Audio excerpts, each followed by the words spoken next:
Get ready for the Bolivar Christmas Market, Saturday of Thanksgiving weekend. Arts, crafts, clothing, woodwork, bags, and more in Crystal Beach, Texas. Hey everybody, I'm David with Bolivar Live, and once again, I'm here with Chandra with Aaron and Franklin Engineering. And actually, this is the first show in, 2-3 years since we started doing them that you're actually just a bystander. Just me. Just you. Just a private citizen, just like y'all. Citizen now. You're not on the TWIA board. You were on there as long as they would let you be. That's Let's right. see what the governor sent you. Hold up, yes. this is cool. Oh, nice. They gave me a nice commendation for my years of service. 2015 to 24. Boy, that's a long 9 years. Yes, sir. Yeah, it was really a surprise. I got that yesterday, and I was. It's nice to be recognized. I mean, when you commit, a position like that is. It takes a lot of time to try to do it well, and it's nice to be recognized, and especially after 9 years of being on. That's a long time. Yeah, it's a long time, and it's a lot of commitment. So I'm happy to have served, but that chapter is now closed. So that gives you about 5 hours a week extra now. Right, what are you going to do? Right. I mean, between all the emails and, board prep, and I was doing weekly calls with the general manager and, all kinds of committee meetings and stuff. So, I mean, there was always something going on. So I definitely am happy that that's kind of behind me. So let's talk about, I did the show last week announcing that it was turned down by the insurance board director. Where do we go now? And you brought something up a while ago. Let's talk about that. You know what I'm talking about. So like you said, the commissioner she did reject the proposed 10% rate increase that TWIA presented. The board is required statutorily every August to present a rate increase. That can be a 0 rate increase. It can be a percentage rate increase. It's whatever the board votes on in their August meeting. And so she did her due diligence. She had until October 15th to make a decision on if she was going to accept or reject that proposal. And she rejected it. If she rejects it, she has to write, that commentary about why she's rejecting it. And, basically, her reasons were exactly my reasons when I spoke at the board at the public hearing, was that it was not fair, it was not just, and it caused an undue burden on the policyholders, and that is exactly what they're not allowed to do per statute. So she used that as the basis of her reason for rejecting it, which I felt was valid. Which obviously, since I had brought it up at the public meeting.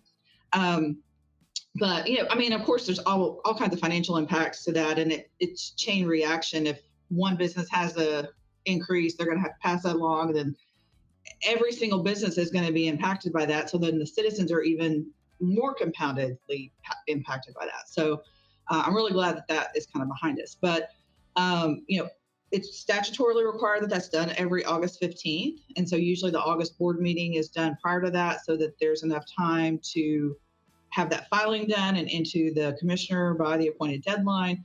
But the board can request a rate increase at any time.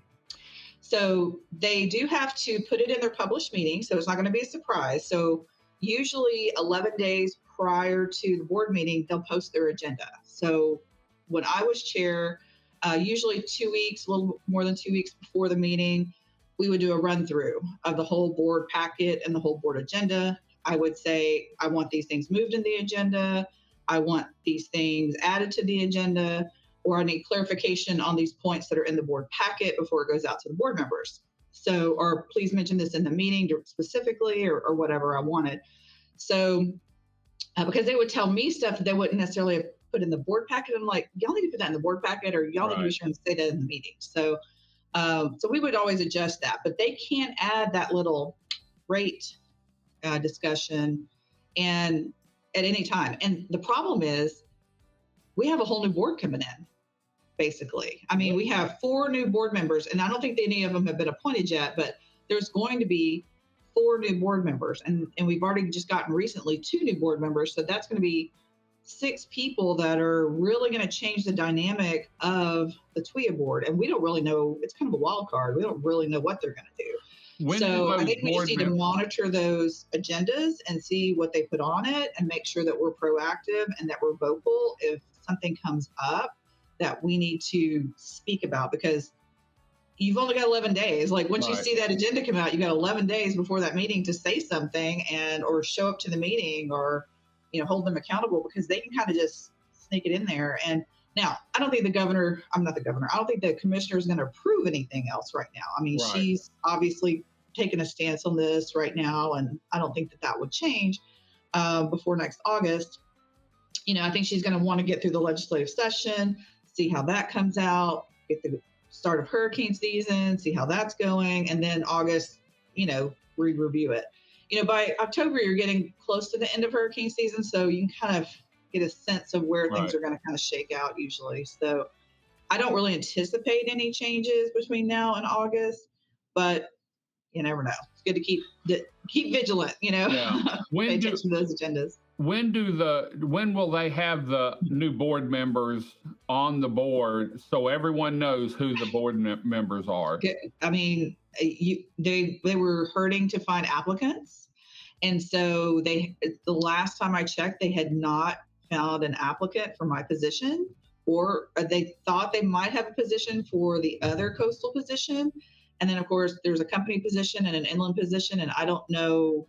Well, I know there's one application in there. I won't mention any names. We won't mention any names, but yes. I know there's one in there, and I really hope they get it. There is a due diligence period. They do some really serious vetting of that person, just the scrutiny of the application itself.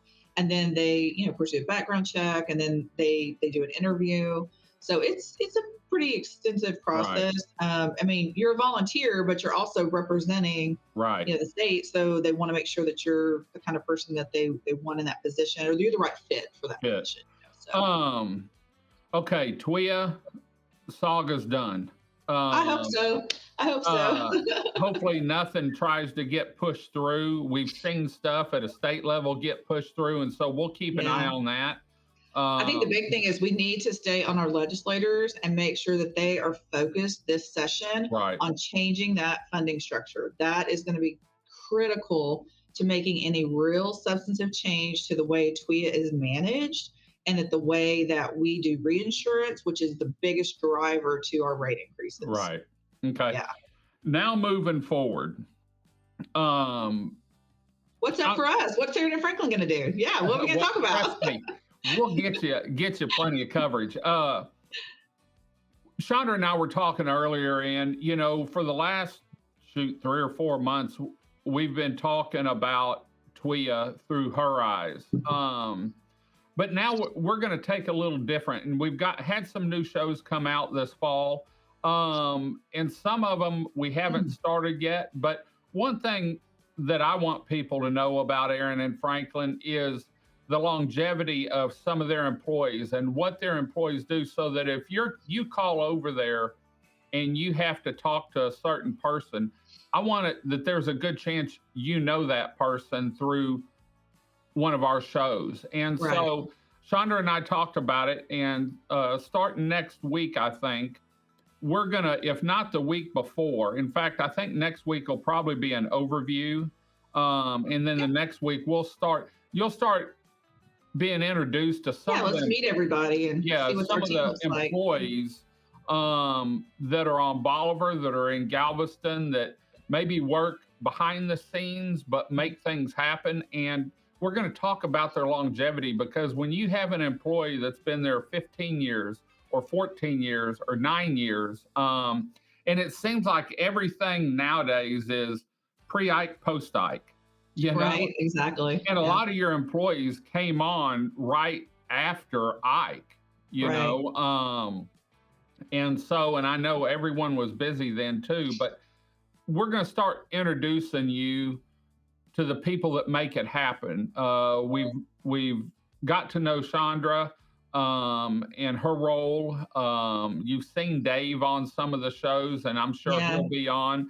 But we're going to introduce you to some of the inspectors and some of the engineers that design these homes, and their thoughts on coastal living in Bolivar. And so Hmm.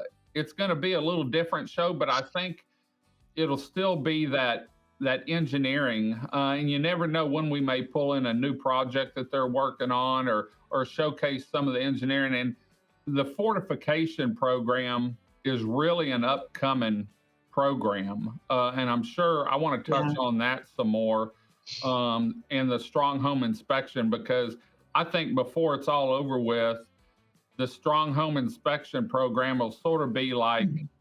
in my feelings, sort of like taking driver's ed. If you do an inspection every year and it's repaired, then they ought to give you a discount on it. And so Yeah. we may talk a little bit about what it takes for that, and the fortification. So, well, Chandra, you were finished your time on the board. You took a Yeah. cruise for a week. You're back Yes. now. Welcome to Texas again. Thank you. I'm refreshed and ready to hit it hard for this end of the year, last quarter of the year, and get prepared for next year because I think it's going to be a bang up year. I think we've seen some interest rate drops. We're seeing a little bit of a change in construction, people being a little less skeptical. I'm hoping we Right, get through this election cycle and maybe we'll see everybody's a little bit more positive moving forward and having a little bit more, um, you know, positive attitude about the right, economy and the way that the country is going. So I think that they'll be a little less hesitant to spend money and do projects and move forward. And I think it's great. So we're right, excited about right. 2025. Well, thanks for showing us your plaque, and Yeah. really, I know I've talked to a lot of people that, I had one person say, "Why are you talking TWIA?" Well, you don't own a home down here, so you don't understand. Yeah. But people really enjoyed our dive into TWIA, and what And was I'll still going be able to on. give you some commentary on it just from the outside looking in. Right, right. And if I have my way, or my wish comes true, we'll still have someone maybe we can bring in that's on the board too. Keep our fingers crossed. Yes. So, well, thanks for joining us this morning. Welcome back to being just an individual running a business here, Yes, and sir. we'll catch up with you next week, and we'll start off by letting people know about Aaron and Franklin and some of the employees, and then we'll start bringing the employees in. Sounds great. I appreciate it. We're going to head on out. Until next time, I'm David with Bolivar Live. Y'all have a great day, great week. Come see us. God bless, and bye bye.